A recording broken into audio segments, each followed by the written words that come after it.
हरे कृष्णा। तो आप सबका स्वागत है। आज जन्माष्टमी के पावन अवसर पर हम सब भक्तजन प्रयास कर रहे हैं एक ड्रामा प्रस्तुत करने का, जो नाट्य रूपांतर है सुदामा की कृष्ण की भेंट के साथ। तो पहला दृश्य ऐसा है, जो सुदामा है उनके घर पे वो कैसे भक्ति कर रहे हैं, कैसे उनके परिवार के साथ वो जी रहे हैं। तो यहाँ से ड्रामा चालू होता है।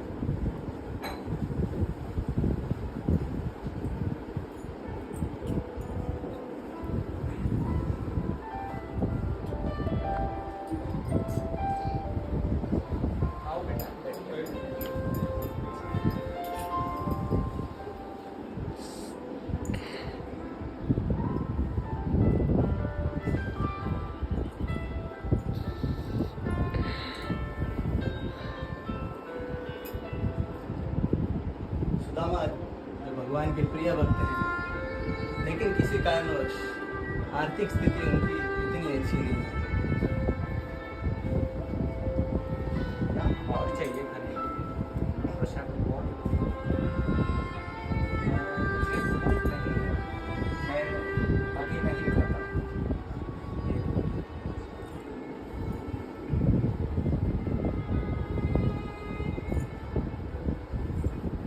सुदामा खुद की भूख को त्यागते हुए अपने बच्चे को भोजन खिलाते हैं। और बच्चा काफी खुश नजर आ रहा है उसके बाद।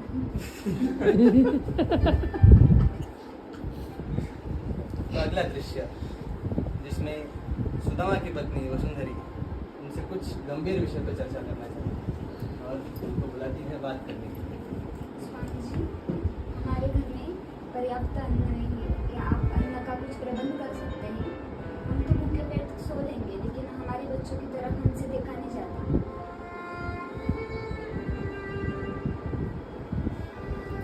मैं देखता हूँ, कुछ व्यवस्था करता हूँ। अभी कुछ भी अनाज नहीं है। नहीं स्वामी जी, पर्याप्त नहीं है हमारे पास। इसलिए मैं चाहती हूँ कि आप अपने मित्र द्वारकाधीश के पास जाइए, जो आपके व्यक्तिगत मित्र है और आप उनके भक्त भी हैं। तो मैं चाहती हूँ आप अपने मित्र के पास जाएं, तो हमारी जरूर सहायता करेंगे। क्या तुम्हारी इच्छा है कि मैं द्वारका जाके द्वारकाधीश से मदद मांगूं? हाँ स्वामी जी, क्योंकि हमसे हमारे बच्चों का हाल देखा नहीं जाता, वो हमारी सहायता करेंगे। पर ये उचित रहेगा क्या वसुंधरा? हाँ स्वामी वो जी, द्वारकाधीश मेरे मित्र है, मैं उनके पास कैसे अपनी मदद मांग सकता हूँ? मुझे जो चाहिए, हमें जो चाहिए वो तो हमें वैसे भी भगवान दे ही रहे। हमारे पास है स्वामी जी, लेकिन वो पर्याप्त नहीं है। ठीक है वसुंधरा, मैं द्वारका जाता हूँ, लेकिन मैं द्वारका जाके द्वारकाधीश के दर्शन लेके वापस आता हूँ। मैं उनसे कुछ मांग नहीं सकता, मैं बस जाके उनके दर्शन लेके वापस आ सकता हूँ। आप उनके पास जाएंगे तो द्वारकाधीश हमारी समस्या समझ लेंगे और वो हमारी जरूर सहायता करेंगे। वो ब्राह्मणों के प्रति बहुत उदार है, आप उनसे सहायता मांगिए। ठीक है वसुंधरा, मैं जाता हूँ, पर मुझे लगता है कि मुझे कुछ उनके लिए लेके जाना चाहिए। तो पर हमारे घर हमारे पे घर पे तो कुछ नहीं है। वसुंधरा कुछ देखो ना, कुछ तो रहेगा, कुछ अनाज, कुछ फल। रुकिए, मैं अभी आती हूँ। ये देखिए, हमारे घर पे कुछ पोहा मिला है, वो आप पोहा? उनके लिए लेके जाइए। चलेगा वसुंधरा, ये मैं पोहा लेके जाता हूँ और अपने द्वारकाधीश के दर्शन कर सकता हूँ। आप अपना ख्याल रखिए और यहाँ की चिंता मत कीजिए। सुदामा इसके बाद चल पड़ते हैं उनके प्रिय मित्र से मिलने, अपने परिवार, अपने बच्चों, अपने गांव से विदा लेते हुए द्वारका की ओर। मैं द्वारका जा रहा हूँ, अपने परम मित्र द्वारकाधीश श्री कृष्ण मेरे स्वामी उनसे मिलने के लिए जा रहा हूँ। कितने दिन हो गए हम आश्रम में साथ रहते थे, हमारे गुरु की सेवा करते थे। मेरे परम मित्र कृष्ण कितने दयालु हैं, कितने प्रेममयी हैं। मुझे उनके दर्शन करना है, उनके दर्शन पाकर मैं बहुत प्रसन्न हो जाऊँगा, लेकिन मैं उनसे कुछ मदद नहीं मांगूंगा। मैं निस्वार्थ हेतु से उनके दर्शन करने। हो ब्राह्मण, क्या काम निकाला? एक बार मुझे द्वारकाधीश कृष्ण मेरे स्वामी से मिलना है। लगता है तुम्हारे साथ कोई तो अन्याय हो गया है, इसलिए तुम द्वारकाधीश से मिलने आ गए हो। नहीं द्वारपाल, मेरे साथ कोई अन्याय नहीं। तो फिर तुम्हारे साथ कोई अत्याचार हुआ होगा, इसलिए तुम द्वारकाधीश से मिलना नहीं द्वारपाल, वैसे भी कोई समस्या नहीं। फिर तो शायद तुम्हें धन या कुछ तो चाहिए होगा द्वारकाधीश से, इसलिए तुम आए होगे। नहीं द्वारपाल, मुझे कुछ नहीं चाहिए, मुझे सिर्फ द्वारकाधीश से मिलना है। द्वारकाधीश कृष्ण मेरे मित्र हैं, तो मुझे उनसे मिलना है। ठीक है, हाँ, द्वारकाधीश और आपके मित्र। हाँ, वो मेरे मित्र हैं। क्या मैं उनसे मिल सकता हूँ? पूछने में कोई हरकत नहीं, मैं द्वारकाधीश से पूछता हूँ। और सुदामा जी बाहर ही रुकते हैं और द्वारपाल जाते हैं कृष्ण के पास संदेशा लेके। जो कृष्ण जो सदैव द्वारका में उनकी पत्नी रुक्मिणी देवी के साथ विराजमान है। द्वारकाधीश की जय हो। क्या बोलो द्वारपाल, क्या हो? स्वामी जी, आपसे मिलने एक ब्राह्मण आया है और वो कहता है आपका मित्र है। ब्राह्मण? हाँ, कब से ब्राह्मणों को अनुमति लगने लगी हमारे दरबार में आने के लिए? लेकिन प्रभु जी मतलब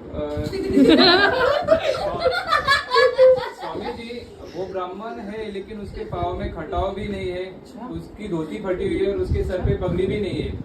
तो ब्राह्मण और धोती पगड़ी खटाव, इसका क्या मतलब?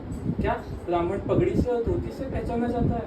नहीं, लेकिन उसकी हालत बहुत गंभीर है स्वामी जी। तो क्या हुआ? वो ब्राह्मण है ना? क्या हुआ? क्या नाम, क्या है वो, कौन है वो? उनका नाम सुदामा है और वो आपके मित्र कह रहे हैं। सुदामा? क्या तुमने सुदामा कहा द्वारपाल? हाँ, सुदामा। सुदामा कहा हाँ। तुमने द्वारपाल? हाँ। द्वारपाल, उसको जल्दी लेके आओ, जल्दी जाओ द्वारपाल, उसको लेके आओ। सुदामा मेरे सखा, कृष्ण मेरे मित्र, कैसे हो तुम सुदामा? कितने सालों के बाद हम मिल रहे। सुदामा, कैसे हो तुम? मैं अच्छा हूँ। सुदामा आपकी आओ, कृपा से बहुत आओ सुदामा, अंदर आओ, बैठो सुदामा। नहीं स्वामी, ये आपका स्थान है, मैं कैसे नहीं सुदामा बैठो, रुक्मिणी इनके आदर सत्कार का प्रबंध करो। बैठो सुदामा, कैसे हो सुदामा? मैं बहुत बढ़िया हूँ मेरे स्वामी। सुदामा, तुम्हें याद है हम संदीपनी मुनि के आश्रम में सारी चीजें एक साथ किया करते थे, एक साथ खाते थे, एक साथ सोते थे, एक साथ सरपण जमाने के लिए जाते थे। सारी चीजें मुझे अभी तक याद है सुदामा, तुम्हें याद है? कृष्णा, हम हमारे गुरु की कितनी सेवा करते थे। सुदामा, कितने प्रेम सुदामा तुम्हारे चरण तो दिखाओ, तुम नहीं, नंगे नहीं, पे स्वामी। इधर आए। सुदामा, मुझे तुम्हारे चरण धोने का अवसर दो। नहीं स्वामी। अरे सुदामा, कितने सालों के मैं बाद तो हम बहुत मिल रहे हैं। तुच्छ हूँ स्वामी। नहीं सुदामा, हाय महादुख पायो सखा, तुम आए इते ना किते दिन खोए। देखी सुदामा की दीन दशा, करुणा करी के करुणा निधि रोए। पानी परात को हाथ छोनी, नैनल से जल सो पग धोए। सुदामा, तुम्हें याद है वो दिन? एक दिन हम लकड़ियाँ जमा करने के लिए जंगल में गए थे, याद है तुम्हें सुदामा? हाँ कृष्णा। सुदामा, बहुत बारिश हो रही थी, याद है ना तुम्हें? और गुरु माँ ने हमारे लिए कुछ प्रसाद भी दिया था, लेकिन इतनी बारिश हो गई, पूरा जंगल पानी से भर गया। फिर हमको एक झाड़ पे चढ़ना पड़ा, उधर ही हमने रात बिताई, तुम्हें याद है ना सब? फिर दूसरे दिन भूल सकता हूँ वो पल, हाँ। पल जो मैंने आपके संग में गुजारे। हाँ सुदामा, मैं भी उसे कभी नहीं भूल सकता। सुदामा, फिर गुरु ने आके हमें बचाया था, याद है ना तुम्हें? कितने अच्छे दिन थे वो, सारे दिन मुझे सब कुछ याद है सुदामा। मैं अभी भी ऐसे लगता है कि मैं बचपन में चला गया तुमसे मिलके सुदामा। मेरे स्वामी, आप कितने दयालु हैं। मैं इतना तुच्छ हूँ, फिर भी आपको याद है जो पल हमने सहवास में गुजारे थे साथ में। वैसे सुदामा, तुमने मेरे लिए कुछ लाया क्या? जरूर तुम्हारी पत्नी मेरी भाभी ने कुछ तो दिया होगा। तो पोहा लाया है, बट मैं इतनी तुच्छ व्यक्ति, इतना तुच्छ भेंट भगवान को कैसे अर्पण कर सकता हूँ? क्या हुआ सुदामा? द्वारकाधीश। क्या हुआ? नहीं कृष्ण ये स्वामी, क्या है सुदामा? कुछ तो है, नहीं कृष्ण। पक्का मेरी भाभी ने कुछ तो दिया नहीं है। दो मुझे दो।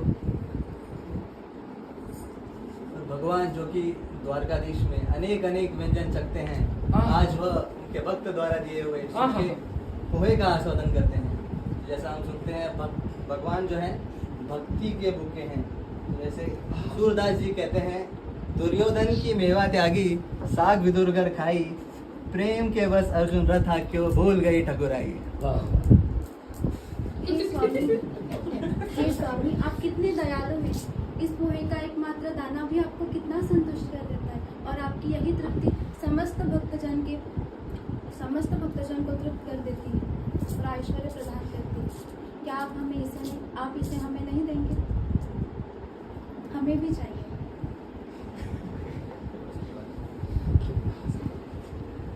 सुदामा अभी कुछ दिन इधर रुक के सुदामा वह रात वहीं रुकते हैं कृष्णा के सानिध्य में और अगले दिन विदा लेते हैं कृष्णा से अपने गांव की ओर। हे स्वामी, मैं बहुत प्रसन्न हुआ द्वारका आके। आपने जिस प्रकार से स्नेहपूर्वक मेरा स्वागत किया, मेरी सेवा की, मैं बहुत प्रसन्न हुआ। सुदामा ऐसे क्यों कहते हैं? तुम तो मेरे मित्र हो, और 5 दिन रुको। नहीं स्वामी, मैं अभी चलता हूँ। मेरी बीवी और मेरे पुत्र मेरी राह देखते रहेंगे। मैं चलता हूँ स्वामी। अच्छा ठीक है सुदामा, फिर से आना।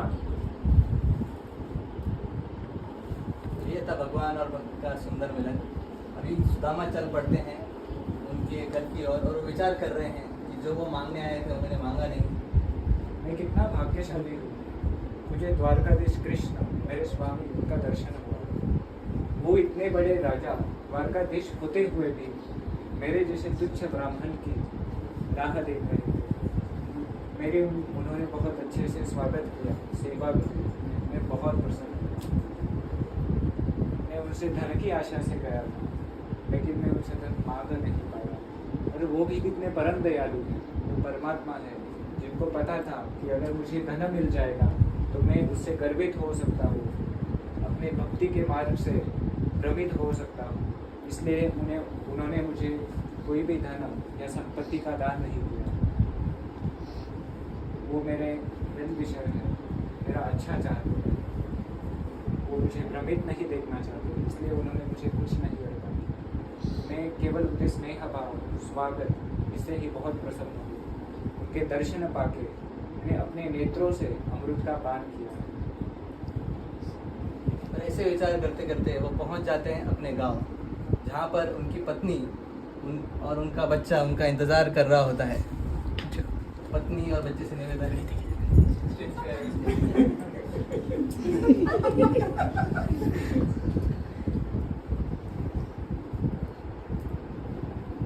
अरे, ये इतना बड़ा महल, ये यहाँ पर कैसे आया? ये तो मैंने पहले कभी नहीं देखा। लेकिन ये जगह तो वही है जहाँ पर मेरी कुटिया थी, मेरी पत्नी और एक मेरे पुत्र रहते। आप आ गए स्वामी जी? अरे वसुंधरा, ये इतना परिवर्तन कैसे हुआ? मुझे नहीं पता स्वामी जी, मुझे कुछ और नहीं ये पता। इतना बड़ा महल, ये कैसे हो आया यहाँ पर? नहीं स्वामी जी, मुझे कुछ नहीं पता। मुझे लगता है ये मेरे परम मित्र श्री कृष्ण द्वारकाधीश, इनके कृपा से ही हुआ। ताकि मैं उनसे मदद मांगने के लिए गया था, लेकिन मैंने उनसे कुछ मांगा नहीं। उन्होंने मेरा स्नेहपूर्वक स्वागत किया, लेकिन एक भक्त की इच्छा भगवान हमेशा जानते हैं। और उन्होंने निस्वार्थ भाव से मुझे इतना सारा संपत्ति दिया। हरे कृष्णा कृष्णा कृष्णा हरे हरे, हरे राम राम राम हरे हरे। तो हम सभी अपने मेंबर्स का जिन्होंने अलग अलग पात्र निभाए उनका धन्यवाद देना चाहेंगे। काफ़ी कम समय में उन सब ने तैयारी की। तो महेश प्रभु जिन्होंने सुदामा का रोल निभाया और उनकी पत्नी वसुंधरा, हमारे कृष्ण, रुक्मिणी देवी, उनके पुत्र और हमारे द्वारपाल, सबके लिए 3 बार हरि बोल। और कोऑर्डिनेटर अक्षय प्रभु भी हरि बोल।